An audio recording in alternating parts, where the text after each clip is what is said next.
안녕하세요. 저는 60대 여자입니다. 저는 어릴 때부터 바느질 재주가 좀 특출났어요. 그럴 수밖에 없었던 게 우리 집은 뭐든 다 꿰매 입었었거든요. 양말에 구멍이 나도 그냥 버리는 법이 없었어요. 속옷이나 겉옷도 마찬가지였죠. 제가 기억하는 어린 시절 우리 엄마는 늘 뭔가를 바늘로 깃고 계셨는데 그래서인지 엄마가 하는 걸 저도 곧잘 따라하곤 했어요. 중학교에 갔을 즈음엔 친구들 교복도 엄청 꿰매주고 다녔습니다. 친구들은 뭐만 터지면 저에게 달려와 바느질을 해달라고 했는데 귀찮을 법도 하잖아요. 그런데 저는 한 번도 귀찮지가 않았어요. 오히려 없는 형편에도 실과 바늘은 꼭 챙겨 다녔죠. 친구들 교복 입느라 실이 사라져도 아깝지가 않았어요. 오히려 학교를 그 재미로 다니는 애처럼 다녔으니까요. 그렇게 20살이 됐을 때 잘할 줄 아는 거로 먹고 살고 싶었어요. 그게 바느질이잖아요. 그러다 들어간 곳이 한복집이었습니다.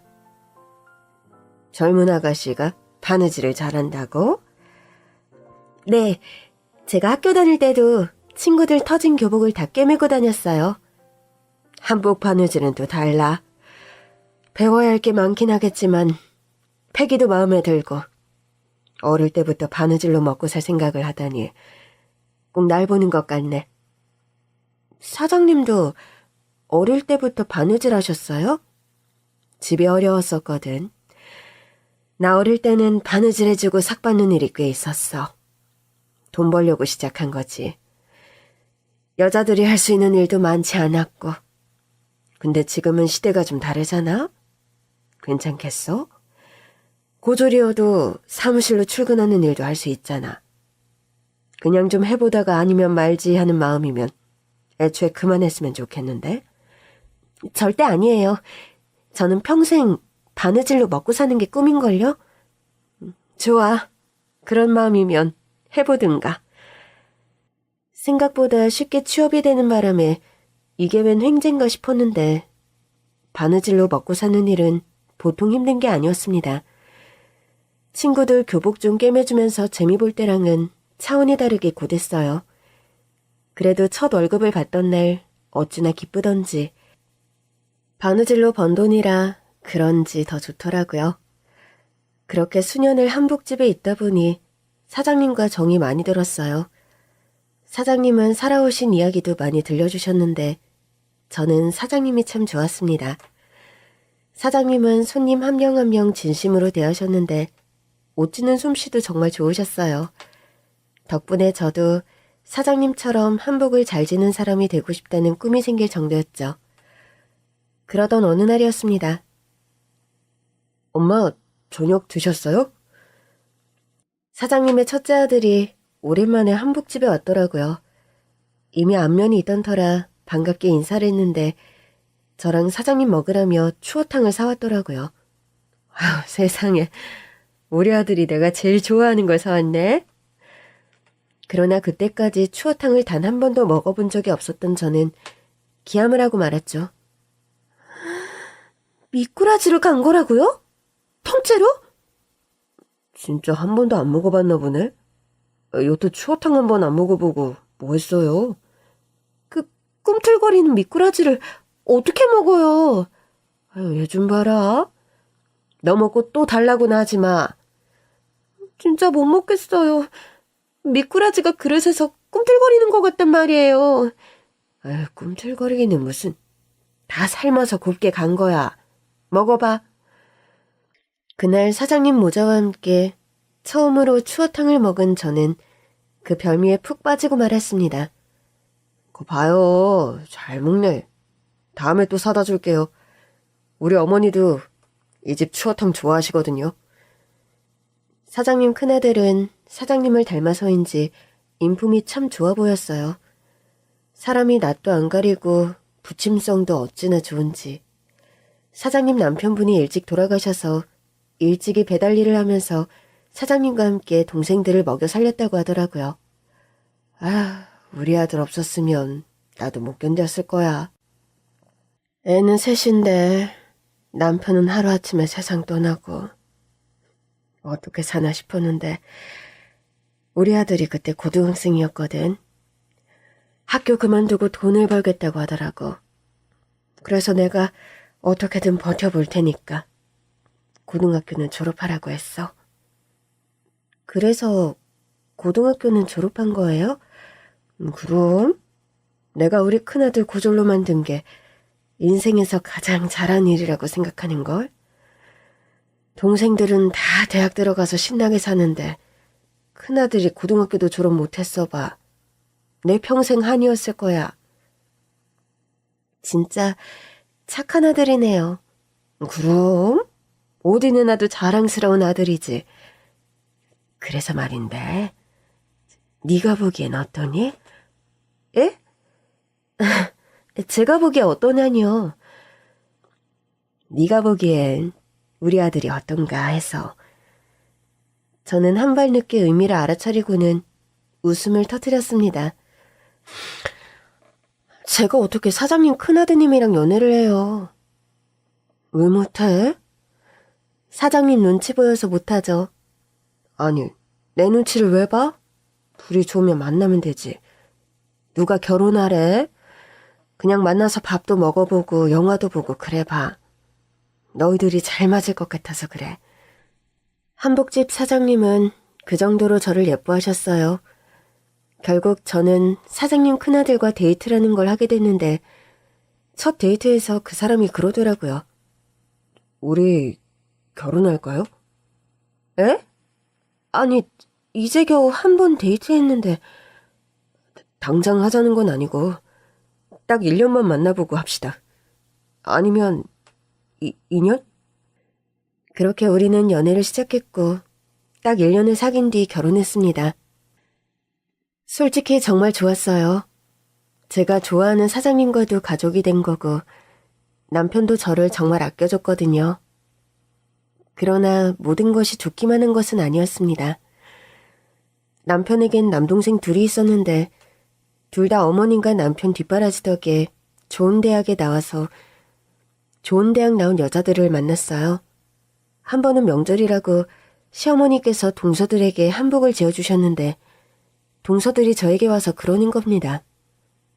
어머 형님, 한복 색깔이 이게 뭐예요? 저 분홍색 잘 안 봤는데.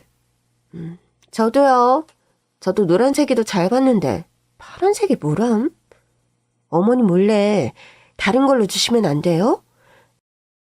동서들 사이즈에 맞춰서 만드신 건데 이걸 물으면 어떡해. 내가 보기엔 둘 다 잘 어울리는구만. 아무래도 동서는 딸이 있어서 분홍색 한복을 해주신 것 같고 동서는 아들이 있어서 파란색 한복을 해주신 것 같아. 애들 결혼할 때 입으면 되겠다. 우리 형님이 한복집에만 있으니까 세상 돌아가는 걸 모르시네? 그러니까 말이야. 이렇게 안 어울리는 한복 입고 사람들 앞에 나서면 다들 비웃어요. 그래도 가족 행사 때는 입을 수 있잖아. 어머니께서 해주신 정성이 있는데. 가족 행사 때 입기도 창피해요. 사진으로 남을 거 아니에요. 그러니까요. 어머님도 참. 우리한테 좀 물어보고 만드시지. 사이즈만 재간 뒤에 색깔이나 디자인은 하나도 안 물어보셨잖아요. 그러게 형님이라도 좀 물어봐 주시지 그랬어요. 동서들은 좋은 직업은 가졌지만 다소 예의는 없는 여자들이었습니다. 그러나 제 앞에서만 본색을 드러냈을 뿐 시어머니 앞에서는 아양도 잘 떨고 군말 없이 한복도 입고 나타나더라고요. 그러던 어느 날 시어머니께서 암으로 진단을 받으셨어요. 치료하면 좋아지실 줄 알았는데 결국 한복집이를 놓으셔야 할 정도로 악화되시더라고요. 시어머니 대신 한복집을 운영할까도 했는데 시어머니 병수발이 먼저인 것 같았어요. 때 되면 시댁에 잘도 드나들던 동서들은 시어머니의 암투병 중에는 영 소식이 없더라고요. 그러더니 하루는 두 사람이 저더러 밖에서 보자고 하는 겁니다. 무슨 일이야? 어머니 곧 계시면 식사 챙겨드려야 해서. 형님, 혹시 모르세요? 뭘? 어머니 전 재산 사회에 환원하신 거요. 아, 그래? 근데 내가 그걸 왜 알아야 하는데? 어머, 우리 형님, 순진한 척 하시기는. 솔직히 형님 놀라셨죠? 형님이 아무리 지극정성 간호해도 형님 앞으로 떨어질 게 없다는 거예요. 솔직히 그 한복집도 늘 같은 위치에 있어야 한다면서 월세 내고 쓰는 거잖아요. 어머니 건물이며 땅이며 전부 사회 환원하셨대요. 동서는 그걸 어디서 들은 거야? 어디서 듣긴요? 어머니 암 진단받자마자 남편이 다 알아봤더라고요. 설마 그래서 다들 어머니 배로 안 오는 거야? 가면 뭐해요? 화만 나지? 화가 왜 나? 왜긴요? 홀로 자식들 키우면서 어렵게 버신 돈을 왜 사회에 환원해요? 자식들한테 주면 떵떵거리고 살 텐데 가난을 대물림해 주는 것도 유분수지. 기가 차서 더는 못 듣겠더라고요. 어머님이 서방님들한테 못해준 게 뭐가 있으셔? 가난을 대물림하다니. 동선에 둘 다 잘 살잖아. 좋은 아파트 살고 그 집 어머니가 결혼하실 때 해주신 거 아니야? 그게 다였잖아요. 먹고 살게 공부시켜줘. 결혼한다고 집 사줘. 그럼 이제부터는 두 부부가 힘을 합쳐서 살아가는 거지. 그래서 형님은 앞으로도 어머니 병수발을 드시겠다고요? 근데 뭐 이제와 안 하기도 뭐하겠죠. 한마디로 제대로 똥 밟은 거죠. 동서들은 키득거렸고 저는 불쾌해서 황급히 자리를 떠났습니다. 시어머니의 재산이라니 생각도 안 해본 주제였어요. 저는 집으로 돌아가 평소와 다름없이 시어머니를 보살폈고 그 후로도 시동생 부부는 단 한 번도 어머니를 뵈러 오지 않았습니다. 어머니 생신을 앞두고 어쩌면 마지막 생신이 되실 수도 있으니 한번 와달라고도 했는데 단박에 거절하더라고요. 그날 우리 가족여행이 있어서요. 동서, 어머니 생신 잊었어? 남편도 안 챙기는데 제가 굳이 챙기겠어요? 형님은 아직도 그러고 계시는 거예요? 아직도 그러고 있다니? 형님, 괜히 붙어있다가 피박 쓰지 마시고 도망가세요. 동서들은 지극정성으로 시어머니를 간호하는 저를 비웃었습니다. 그래봤자 떨어질 게 없는데 웬 청승이냐는 식이었어요. 그러거나 말거나 저는 시어머니를 계속 간호했어요. 그러나 결국엔 식사도 잘 못하시는 때가 오고 말았죠. 하루는 시어머니께서 저에게 고운 한복이 담긴 보따리를 내어주시더라고요. 오늘 아니면 다시는 기운을 못 차릴 것 같아. 미리 줄게. 어머, 구하라. 언제 지으신 거예요? 예전부터 너 주려고 지어둔 건데 네 동서들이 질투할까봐 못 줬어. 전에도 주셨잖아요. 이건 두고두고 써. 최고로 좋은 옷감으로 지은 거야. 어머니, 감사해요. 미안하다. 이것밖에 물려줄 게 없어서. 무슨 말씀이세요? 이거야말로 어머니께서 물려주시는 최고의 재산이죠. 세상에 하나밖에 없는 한복이잖아요. 그렇게 말해줘서 고맙다. 어머니, 서방님들이라도 좀 부를까요? 보고 싶지 않으세요? 너랑 우리 아들을 맺어준 게 태어나서 두 번째로 잘한 일인 것 같아. 어이구, 우리 어머니 기억력도 좋으시네. 앞으로도 몇 년은 더 사시겠다. 정말이야. 니들이 있어서 하나도 외롭지 않았어. 해드린 것도 없는데 이 한복은 너만 입어. 알겠지? 다음날 시어머니는 돌아가셨어요. 그날이 시어머니 생신이었거든요.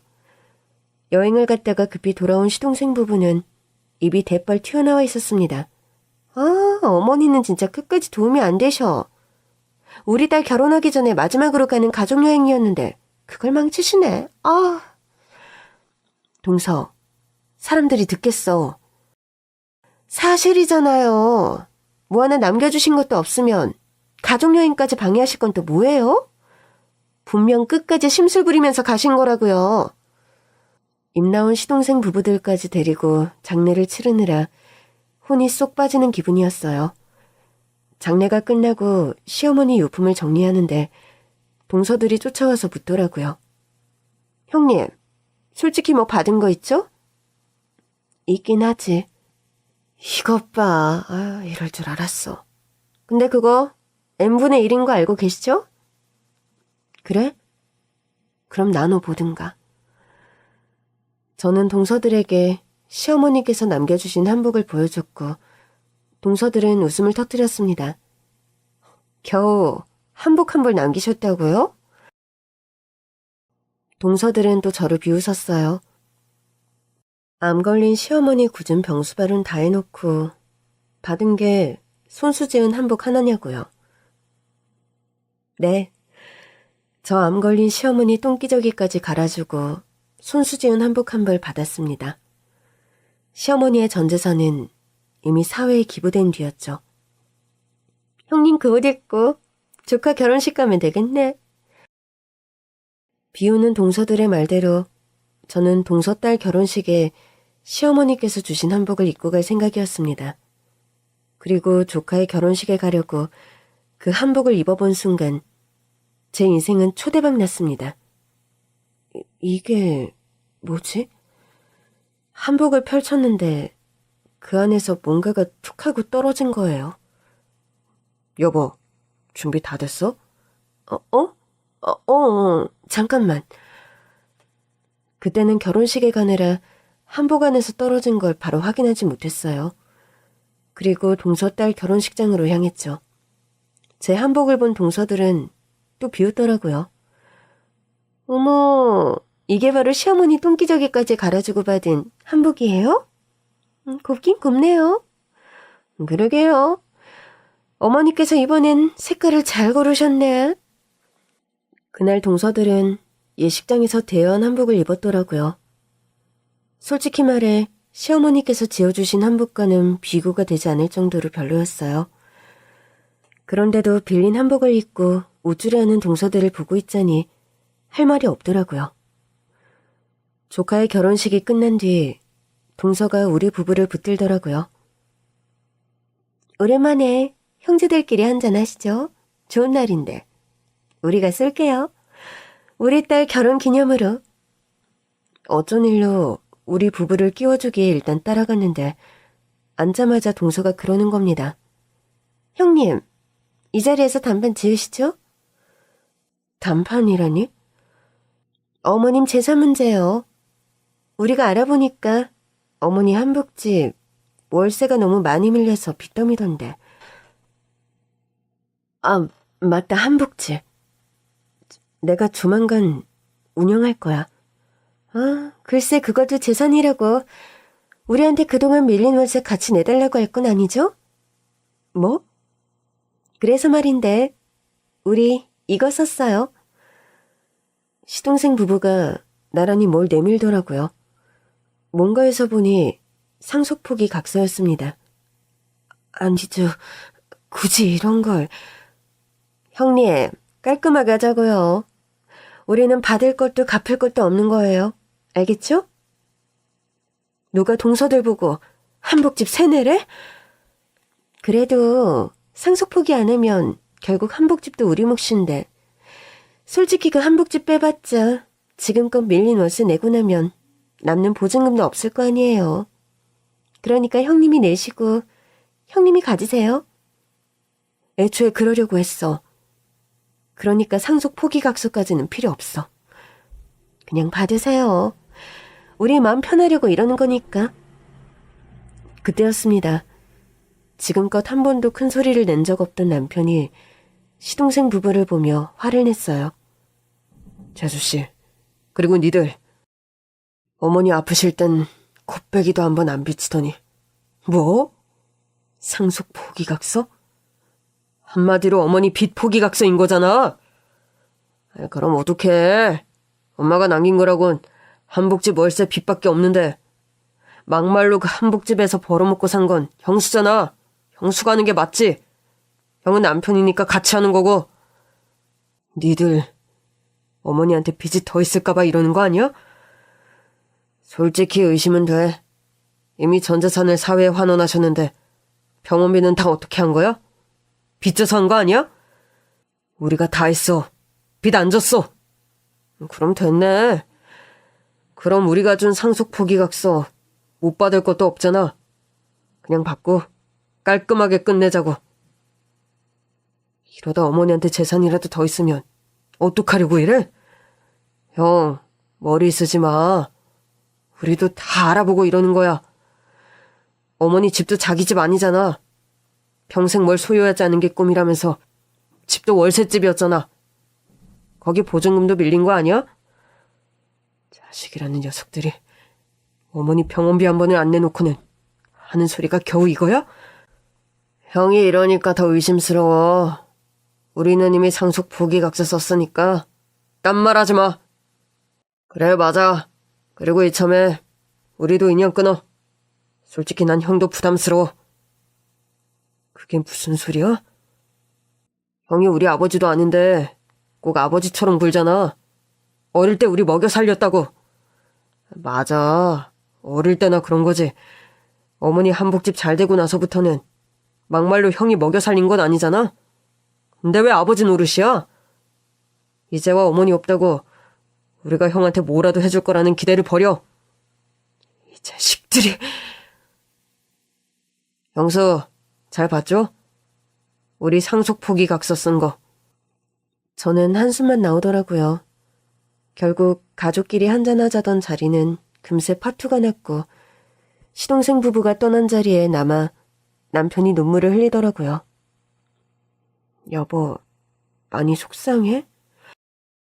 어머니 돌아가실 때도 안 울더니. 저 자식들 말하는 거 들었지? 어릴 때만 내가 도왔다고? 어머니는 저 녀석들 학비는 안 해주시려고 했어.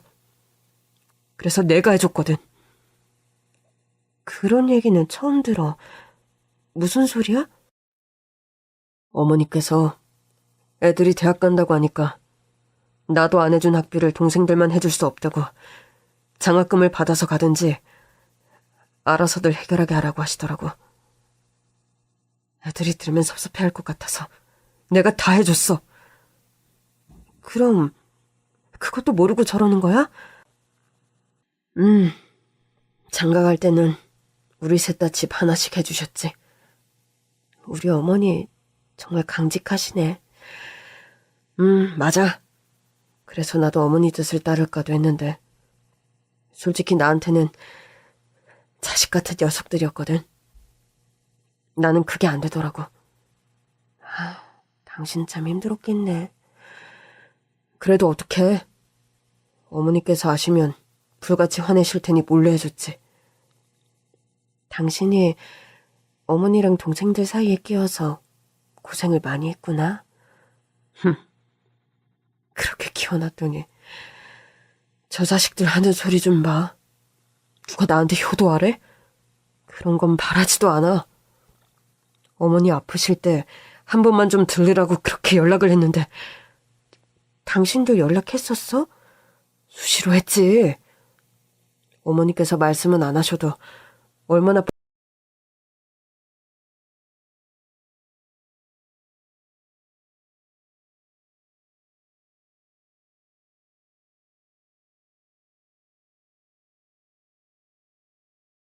싶으셨겠어. 그런데도 이 자식들이 한 번을 안 오더라고. 그래서 내가 어머니한테 핑계를 댔었거든. 애들이 일이 많이 바빠서 힘들다고 하더라. 그러니까 어머니께서 나한테 그러시는 거야. 내가 애들 학비 대준 거 다 안다고. 어머, 알고 계셨어? 애들이 대학 졸업하고 어머니 앞에서 학비 얘기를 한 적이 있나 봐. 어떤 애들은 학비가 없어서 아르바이트하고 그랬는데 우리는 엄마 한복집이 잘 돼서 아르바이트 한 번 안 하고 학교 다녔다고. 어머니께서 그 말을 듣고 아무 말씀도 안 하셨던 거지. 어머, 그러셨구나. 혼날 줄 알았는데 날 보며 장하다고 하셨어. 내가 정이 많아서 고생도 많이 하겠지만 결국엔 내 자식들이 잘 될 거라고. 그러셨구나. 어머니는 참 대단하셔. 나 같으면 자식들한테 학비 벌어서 알아서 공부하라고는 못할 것 같은데. 당신이 섭섭할까봐 그러셨나 봐. 나도 알지. 여보, 우리 있자. 그리고 상속 포기각서도 받자. 그래야지. 뭐 어쩌겠어? 나도 이제 다시 기운내서 어머니 한복집 이어가야지. 그래 줄래? 그럼. 내 인생도 바친 한복집인데. 다만 내가 어머니 솜씨를 따라가려면 아직 멀었는데. 그게 걱정이지 뭐. 당신은 잘할 거야. 그나저나 진짜 밀린 월세부터 해결해야겠네. 보증금에서 깎아도 되고 아니면 형편 되는 대로 내지 뭐. 저는 남편과 손을 잡고 다정하게 집으로 돌아왔어요. 비록 시동생들 때문에 속은 상했지만 그래도 우리 둘이 함께니까 괜찮았습니다. 씻고 한복을 정리하는데 문득 한복에서 떨어진 봉투가 생각나더라고요. 아, 맞다. 그 봉투 편지 같았는데. 어머니께서 남기신 편지가 아닐까 생각하며 봉투를 연 순간 저는 너무 깜짝 놀랐습니다. 여보, 이리 와봐. 응? 어머니께서 한복 안에 남기신 게 있어. 당신한테 남기신 편지인가 보다. 잠깐만, 나도 같이 봐. 씻고 있던 남편도 편지인 줄 알고 같이 보겠다며 달려오더라고요. 그러나 봉투 안의 것을 본 남편도 놀라서 굳어버리고 말았습니다. 아니, 이게 뭐야? 그러니까 나도 너무 놀랐어. 잠깐만, 여기 지금은 대기업이잖아. 지금 꽤 가치가 높아졌을 텐데. 시어머니께서 한복 안에 남기신 것은 오래된 주식 증권이었어요. 1970년대에 발행된 것이었는데 지금은 대기업이 된 기업의 증권이었습니다. 어머니께서 이때 이 기업을 어떻게 알고 투자하신 거지? 그러게 말이야. 이때는 주식이 얼마 안 하기도 했을 거야. 그렇지. 잠깐만. 이게 다 몇 주야? 남편은 주식을 검색해보기 시작했고 깜짝 놀라 말했습니다. 한 주에 20만 원은 되겠는데? 잠깐만. 그러면 이 주식 증권 가치가 20억. 어? 20억이야. 저랑 남편은 어안이다 벙벙했습니다. 이거 어떡하지? 알려야 하는 거 아니야? 누구한테? 애들한테? 그래도 어머니 유산인데. 엄마가 이거 주시면서 뭐라고 하셨어? 이걸 주신 건 아니고 한복 주시면서 꼭 나만 입으라고 하셨어. 그래서 손수 지어주신 마지막 한복을 남기신 줄 알았지. 진짜 주신 건 20억 원짜리 주식증권이었네. 어머니께서 전혀 내색을 안 하셔서 진짜 몰랐어. 어떡해. 뭘 어떡해? 이건 당신 몫이지. 뭐? 이건 내 몫도 아니고 당신 몫이야. 당신한테 상속하면 돼. 그래도 당신이 있는데 내가 어떻게 그래. 서방님들은 어쩌고. 그 녀석들 상속 포기각서 썼잖아. 맞다. 그러네? 어머니 빚 있을까봐 상속 포기각서 썼던 녀석들이야. 이건 어머니께서 당신한테 남기신 거니까. 내가 받아서 당신 줄 거야. 여보. 이건 내 몫도 아니라는 뜻이야.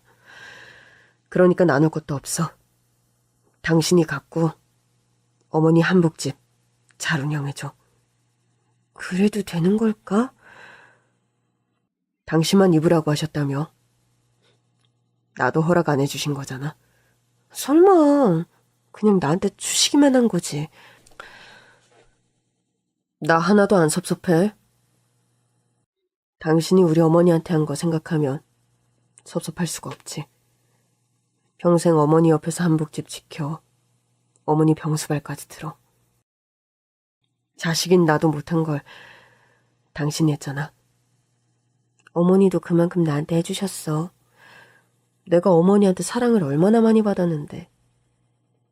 결국 남편은 주식증권을 상속한 뒤 정말 저에게 20억을 모두 줬어요. 그렇게 몇 년이 흘렀습니다. 저랑 남편 사이에는 아들이 하나 있었는데 좀 늦게 낳았어요.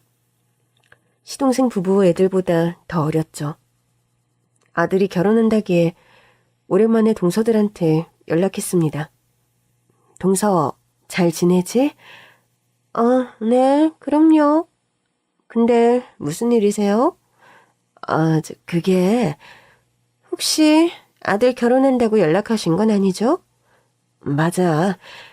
우리 몇 년간 얼굴도 못 봤는데 결혼식 때라도 보면 좋겠다 싶어서. 어머, 형님도 참. 몇 년 안 봤으면 인연 끊고 산 건데 뭘 또 굳이. 동서, 그래도 그건 말이 좀 심하네. 나도 동서 딸 결혼식 갔잖아. 그래서 우리한테 축의금 내라는 거죠? 형님, 참 너무하시네요. 아니, 축의금을 내라는 게 아니라 와서 밥이라도 먹고 가라는 거지. 우리가 거지 됐다고 형님 아들 결혼식 가서 밥이라도 얻어먹으라는 거예요? 그게 무슨 소리야? 형님, 왜 모른 척 하세요? 모른 척이라니. 대체 무슨 소리를 하는 거야? 우리 남편 회사에서 횡령해서 잘리고 우리 거지 된 거 아실 거 아니에요. 그러면서 축의금 내라고 전화하시고 너무하세요. 서방님이 횡령을 했다고? 형님, 진짜 모르셨어요? 우리가 그 일로 좀 도와달라고 아주버님한테 여러 번 연락드렸는데 싸늘하게 거절하셨단 말이에요. 난 몰랐어. 그런 일이 있었다고? 저는 남편에게 들은 얘기가 없었거든요. 작은 동서한테도 부탁 좀 해보지. 말도 마세요. 그 집 때문에 우리 완전 쫄딱 망했어요. 어머니 돌아가시고 서방님이 사업한다고 보증 서달라고 해서 우리 남편이 서줬다가 그 집 사업까지 망해서 우리 지금 월세 단칸방에 산다고요. 뭐? 내가 진짜 이 인간이랑 이혼이라도 하고 싶은데 감옥에 있어서 차마 못하고 있다고요.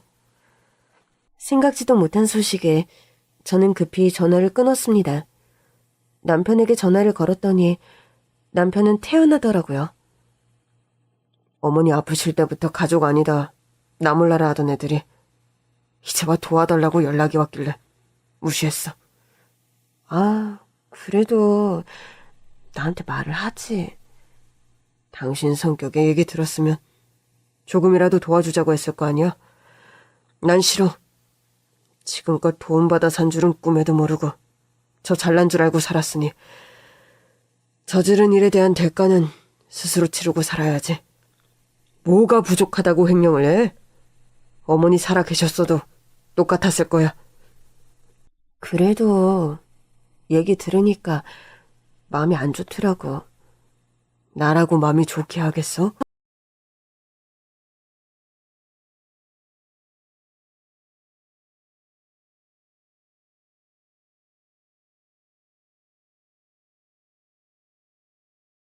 사방님 얘기도 알아? 사업했다가 망했다는데. 알지. 그놈도 나를 보통 괴롭힌 게 아니야. 자기 망하면 보증서준 둘째 형도 망한다고 나더러 내 가게를 팔아서 자기 돈을 대달라고 하더라고. 누가 보면 나한테 돈이라도 맡겨놓은 줄 알았을 거야? 그렇게 말했다고? 당신도 기가 차지. 그게 내가 젊은 시절 다 바쳐서 대학 공부시킨 녀석들의 실체야. 이럴 줄 알았으면 어머니 뜻 따를걸. 어머니가 두 녀석 학비 안 대주신 이유는 하나였거든. 자기가 어렵게 얻어야 귀한 줄 안다고. 누구나 대학 가는 거 아니고 남들 일하는데 공부 더 하고 싶으면 스스로 벌면서 할 줄도 알아야 한다고 하셨거든. 지들 힘으로 하다가 정 부족하면 도와줄 수는 있어도 그냥 줄 수는 없다고 하셨지. 우리 어머니 참 현명하셨네. 그러니까 내가 무지해서 이렇게 마음고생을 하나 봐. 당신도 마음 아픈 거지? 마음이 아프지. 근데 이제 두 번은 안 속아. 어머니 가르침대로 하는 게 맞아. 더더구나 지금은 자기 가정도 있고 장성에서 출간 자식들도 있는 녀석들이잖아. 자기 인생은 자기가 책임지고 살아야 나중에라도 제대로 살겠지. 당신 참 큰 결심했네. 그래도 그렇지. 어떻게 나한테 말 한마디 안 해줄 수 있어? 그나저나 어떻게 한 거야? 우리 아들 결혼하니까 와서 밥이라도 먹으라고 연락했더니 막 화를 내는 거야. 화를 내? 응. 그러면서 자기네 망한 얘기를 줄줄 하더라고. 축의금 낼 돈 없다 이거지. 그냥 와서 밥이나 먹으라고 했는데 안 오겠지 뭐. 그것들 와봤자 내 속만 뒤집혀. 또 부르지 마. 알겠어. 그리고 아들의 결혼식 날 손님을 맞던 우리 부부는 깜짝 놀라고 말았습니다. 동서들이 거짓골로 결혼식장에 나타난 겁니다. 어머, 형님. 신수가 아주 원하시네요. 한복집 얘기는 들었어요. 지금도 잘 된다면서요? 그래. 동서 잘 왔어? 맛있는 밥이라도 먹고 가. 형님, 제가 뭐 밥도 못 먹어서 여기 온 것 같아요? 하고 온 건 딱 그래 보이긴 하는데 아니라면 다행이고. 형님, 이렇게 성대하게 결혼식까지 할 정도면 우리 좀 도와줄 수 있잖아요. 우리도요. 아니, 이제 나한테는 왜 연락들을 안 한 건데? 그럼 생활비라도 좀 대줬겠지. 아주버님이 형님한테 연락하지 말라고 하셨단 말이에요. 형님도 똑같은 입장이라고. 맞아요. 형님한테까지 연락하면 지금 보내는 생활비 얼마도 없다고. 그래서 못했어요. 우리 남편이 생활비는 줬나 보네. 그때 딱 한 번 준 거예요. 맞아요. 우린 이제 어떻게 살아요? 일단 우리 아들 결혼식 끝나고 얘기하자. 둘 다 자리에 가서 앉아. 갑자기 들이닥친 동서들로 인해 정신은 없었지만 잘 키운 아들이 장가를 가는 건 감동적이었어요. 결혼식 후 우리는 두 동서를 데리고 집으로 갔습니다. 아파트 단지에 도착하자 동서들의 눈이 휘둥그레지더라고요. 형님, 원래 여기 안 살았잖아요. 이사 왔어? 세상에, 여기 완전 부자들만 사는 아파트인데? 다 왔다. 일단 내리자. 가는 내내 남편은 입을 꾹 다물고 있었어요. 차에서 내리자 동서들은 그제야 우리 남편의 차가 보인 모양이더라고요. 차도 완전 비싼 차네? 어머, 그러네요. 형님, 한복집이 그렇게 잘 돼요? 한복집이야. 어머니 계실 때가 더 잘 됐지. 물론 지금도 비슷한 수준이야. 그러면서 입 싹 씻는다고요? 내가 무슨 입을 씻어. 그 한복집 형님이 혼자 가졌잖아요. 월세 밀린 한복 가게는 관심 없다며. 그래도 이렇게 수입이 생겼으면 재산분배 차원에서라도 나눠줬어야죠. 동서, 해도 너무하네. 그때는 빚만 남든 말든 관심도 없더니 이제 와서 한복집을 탐내네? 탐내는 게 아니라 솔직히 사실이잖아요. 한복집이 그렇게 잘 되면 우리 목도 있는 거죠. 결국 남편은 폭발하고 말았습니다. 재수씨, 한복집이고 어머니 집이고 다 월세라고 싫다면서요. 월세 다 까먹고 보증금도 안 남았을 가게 우리더러 그냥 가지라면서요. 빚 갚아서 쓰든 말든 관심 없다고. 그때야 우리가 잘 될 줄 알았죠. 이렇게 아쉬운 처지가 될 줄 누가 알았겠어요? 그리고 아주버님, 솔직히 말해 이게 다 아주버님 동생들 때문에 이렇게 된 거잖아요. 우리가 무슨 잘못이에요? 아주버님 동생들이 잘못했으니까 우리한테 책임감을 가지셔야죠. 대체 두 분은 왜 일을 관둔 겁니까? 뭐? 동서들 일을 관뒀어? 아니, 남편이 사업한다고 이제 저 일 안 해도 된다고 했단 말이에요. 나도요. 남편이 횡령하는 줄도 모르고 자기 월급 많아졌다면서 나한테 이제부터는 놀면서 살라고 했다고요. 그래서 지금도 아무 일도 안 한다고? 일하고 있었으면 이렇게 거짓골로 있지도 않겠죠. 이제 와서 일한다고 해봐야 경력 단절에 다들 은퇴할 나이인데 저 이제 어떻게 살아요? 형님, 그러지 말고 우리 한복가게에서 일하면 안 돼요? 한복가게 월세의 반의 반만 월급으로 주셔도 돼요. 뭐? 저는 동서가 말한 거에 절반이요.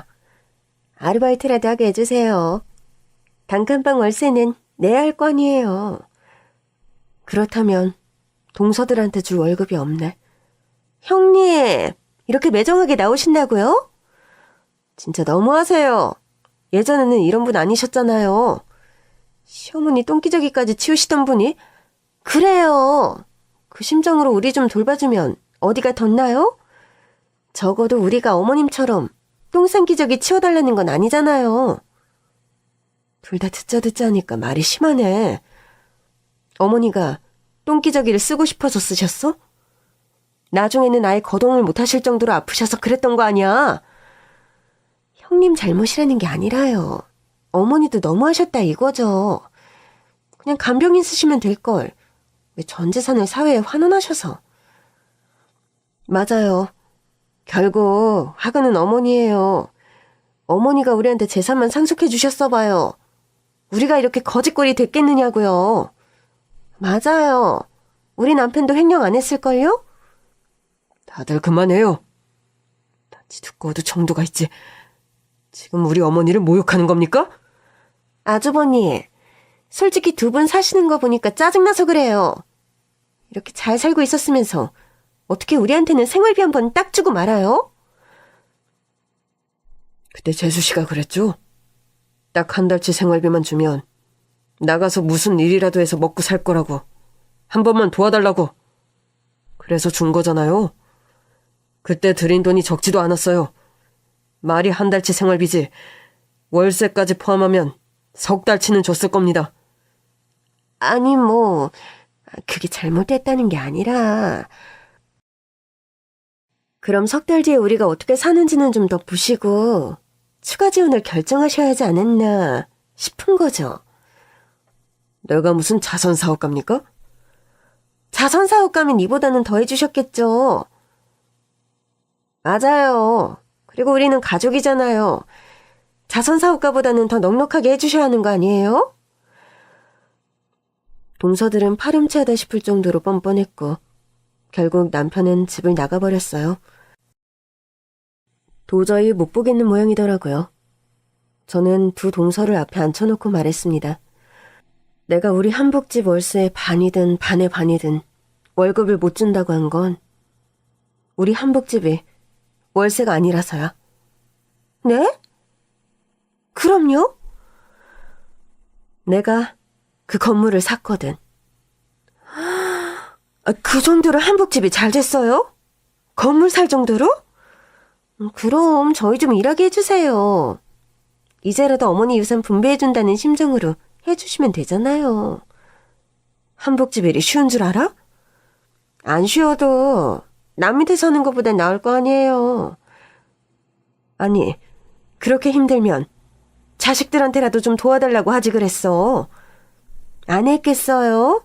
얼마나 사정사정했는데 지들 살기 빠듯하다고 아는 척도 안 해요. 빠듯하기도 하겠지. 젊은 애들인데. 내가 지들을 어떻게 키웠는데. 동서, 자식이 괘씸해도 그런 부탁을 하게 된 걸 미안해해야지. 두 부부가 사고친 걸 자식들이 어떻게 다 해결을 해주겠어? 이제 막 돈 모아서 자기 가족 꾸린 애들인데. 그래도 우리가 전세 아파트는 해줬단 말이에요. 그거 전세 좀 뺏어 달라고 했더니 정색하면서 그럼 지들은 어디 사느냐고 하더라니까요.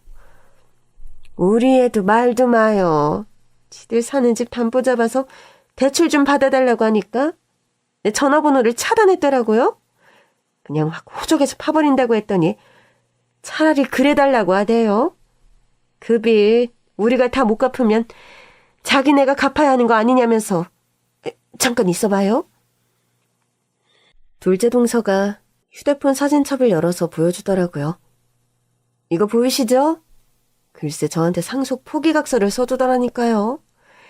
자기는 우리 재산이고 빚이고 아무것도 안 물려받겠다고 아주 손절을 하더라고요. 손절? 그게 뭐야? 연을 끊었다 이거죠. 뭐 이런 자식들이 다 있어요? 부모가 지들을 어떻게 키우는데 부모가 좀 빚이 있어도 좀 갚아줄 수도 있지. 그러니까 말이야. 누가 뭐 다 갚아달랬나? 그냥 내가 해준 것 좀 돌려달라고 한 거잖아. 자식 다 필요 없다니까. 두 동서의 대화를 듣고 있자니 저 하늘에서 보고 계실 어머니 생각이 더 절실했어요. 어머니께서도 딱 이 생각하셨겠다. 어떻게 키운 자식인데 아픈데도 보러 오지도 않고 시한부라고 하니까 바로 엄마 재산부터 알아보고 전 재산 사회에 환원했다고 손절했잖아. 아니 그건 우리 남편이 그렇게 한 거죠. 제가 뭐 어머니 자식이었나? 맞아요. 우린 그냥 남편 뜻을 따른 거라고요. 그래서 자기들은 며느리는 안 미워? 사위는? 미워 죽겠어요. 아주 꼴도 보기 싫다니까요. 보나마나 뻔해요. 사위놈이 우리 딸을 꼬드긴 거라고요. 엄마 일에 절대 개입하지 말라고. 당연하죠. 우리 며느리도 그랬을걸요? 내가 해봐서 아는데. 그 순간 둘째 동서가 아차 싶은지 제 눈치를 보더라고요. 둘 다 됐어. 오늘 두 사람 보니 자업자득인 것 같네. 한복집에서 일하는 건 고민을 많이 해봐야 할 것 같아. 한복 짓는 일은 마음을 쓰는 일인데 두 사람 같이 삐뚤어진 마음으로 한복을 지어봤자 손님들 마음에 와닿기는 하겠어? 저는 그 건물 청소도 좋아요. 맞아요. 저도요. 여기저기 일자리 알아봤는데 전부 다 청소나 설거지더라고요. 어차피 청소할 거면 형님 밑에서 하는 게 낫죠. 저는 한숨만 나왔습니다. 동서들을 보낸 뒤 돌아온 남편과 상의를 해봤는데 남편은 영 내켜하질 않더라고요. 괜히 가까이 지내다 얽히면 당신만 고단해져. 행은아 우리 주식 상속 받은 거 알아봐. 이제라도 내놓으라고 너 난리일걸? 자기들이 먼저 상속 포기각서 썼잖아. 설마. 지금도 자기들이 버린 한복집 잘 된다고 저러는데 하나를 보면 열을 알아. 결국 고민 끝에 우리는 두 동서를 다른 건물에 청소직으로 취업시켰어요. 형님, 왜 한복집 있는 건물이 아니에요? 아는 분한테 특별히 부탁해서 마련한 자리니까. 이제부터는 착실히 일해서 벌어먹고 살아. 그래도 우리는 한복집 건물에서 하고 싶었는데 동서들처럼 청소 기술도 없는 사람들이 이 건물 청소 숙달하려면 꽤 걸릴 거야. 건물주가 아는 사람이라 적응할 때까지 시간 좀 달라고 특별히 부탁한 거야. 열심히들 해. 그렇게 두 동서를 건물에 놓고 나오니 남편이 차에서 기다리고 있더라고요. 꼭 내 건물에서 청소를 시켜야겠어? 그래도 다른 데 보내는 것보단 낫잖아. 내가 청소 반장님한테 말해놨어. 아주 호되게 가르치라고. 당신은 참 비위도 좋다. 나는 꼴도 보기 싫은데. 그래도 어떡해. 그냥 줄 순 없어도 어머니의 심정으로 먹고 살 기회는 마련해줘야지. 그간 우리는 시어머니께서 남기신 20억으로 건물도 사고 투자도 하고 했어요. 물론 남편은 저에게 상속해 주었지만 저는 그 안에 남의 몫도 있다고 생각했거든요. 아마도 시어머니께서 남편이 동생들 학비를 다 대준 것도 보상해 주신 것이 아닌가 싶어요. 그래서 우리는 건물도 몇 채 생겼고 그중에는 남편 명의로 된 것도 제 명의로 된 것도 있었어요. 사실 저는 한복집 건물만으로도 충분했는데 우리 남편이 투자에 재능이 있더라고요. 어머니 덕에 남편 덕에 저는 돈 걱정 없이 살게 됐죠. 그러나 우리 부부도 어머니의 신조를 따라 살아가고 있습니다. 아들이 결혼할 때도 그랬어요. 엄마, 우리 결혼할 때 집값은 좀 보태주실 수 있어요? 얼마나 필요한데? 우리 둘이 열심히 모으긴 했는데 좀 부족해서요. 그래, 그러자. 아들 결혼인데 선물은 하나 해줘야지. 근데 아들, 너 아직 나한테 갚을 것도 있는 거 알지? 알아요. 대학 학비 말씀하시는 거죠? 그래. 너 부족하다고 할 때마다 내가 보태준 거. 평생 갚으라면서요. 결혼 준비할 동안은 봐주시기로 했잖아요. 알아. 나도 기억해. 너도 기억하나 물어본 거야. 다 기억해요. 그래서 내가 너무 야박해? 아니요. 하도 어릴 때부터 그렇게 자라서인지 이 정도만 해도 많이 봐주시는 것 같아요. 감사해요. 우리 부부는 하나뿐인 아들에게 좀 짭니다. 그럴 수밖에 없는 게 동손의 부부 자식들을 봤잖아요. 부모 맘이라는 게 당연히 자식한테 뭐든 다 해주고 싶죠. 근데 그게 자식한테 이루어야 가치가 있는 거잖아요. 우리 부부는 시어머니께서 남겨주신 오래된 증권의 가치를 보며 깨달았어요. 어머니께서 이걸 얼마나 빨리 주고 싶으셨을까? 그러니까 나도 나한테 있는 거 우리 아들 주고 싶어서 손이 근질근질해. 어머니 진짜 대단하시다. 자식한테 딱 선거해놓고 자립하게 하는 게 이렇게 어려운 일인지 처음 알았어. 그러니까 그래도 우리 잘하고 있어. 잘해야지. 어머니께서 그렇게 물려주신 건데 우리도 그 뜻 따라서 자식을 가르쳐야지. 우리 부부는 앞으로도 자식들에게 뭘 해줄 생각이 없어요. 급할 때 좀 도와줄 순 있겠지. 우리 재산도 사회의 대부분 환원할 생각입니다. 물론 자식 몫으로 하나 남겨둘 생각은 있는데 그것도 자식이 잘 살면 안 하려고 해요. 좋은 정신을 물려주고 자라는 데 있어서 부족함 없이 키웠으니 부모로서 할 일은 다 했다고 생각합니다. 우리 생각에 확신을 준 건 동선의 자식들이에요. 큰엄마 잘 지내시죠? 엄마한테 들었어요. 엄청 잘 사신다고. 사실 저희 엄마가 저희한테 종종 생활비를 뜯어가셔서 저희가 사는 게 좀 퍽퍽한데 저희 좀 도와주시면 안 될까요? 큰엄마, 저 기억하시죠? 엄마 아빠 때문에 큰엄마 큰아빠한테 연락도 못하고 죄송해요. 이제라도 종종 찾아뵐까 하는데 가도 될까요? 부자 동네에 사신다고 혹시 뭐 드시고 싶으신 건 없으세요? 하나는 대놓고 말하고 하나는 애들러 말하고 있지만 결국 두 애가 부모한테 배운 거라곤 뻔뻔함을 가장한 파렴치한 태도인 것 같더라고요. 조카들의 방문은 남편이 단호하게 거절했습니다. 먼저 손자는 너희들하고 다시 연락하고 살려고 너희 어머니한테 일자리 구해준 게 아니야. 이제부터는 손 벌리지 말고 자기 힘으로 살라는 뜻이다. 너희들도 엉뚱한 생각하지 말고 내 번호는 지워라. 큰어머니 번호도 지우고. 그렇게 종종 아직도 엮여있는 동선의 식구들로 인해 골치도 아프지만 우리 부부의 최대 고민은 딱 하나예요. 이 나이에 대학에 가서 다시 공부할 수 있을까? 해보자. 어머니께서도 하늘에서 보고 계실 거야. 이제라도 큰아들이 하고 싶은 공부가 있어서 대학 공부한다는데 얼마나 기쁘시겠어? 당신도 포기하지 않고 하는 거다? 알겠어. 우리 부부는 요즘 수능 준비를 하고 있어요. 수능 봐서 부부가 나란히 대학에 다니는 게 첫 번째 꿈이에요. 사실 수능 공부가 언제 마무리될지는 모르겠어요. 둘 다 공부를 놓은 지 너무 오래돼서요. 그런데도 자식들과 때마다 모이면 공부 얘기에 시간 가는 줄 몰라요.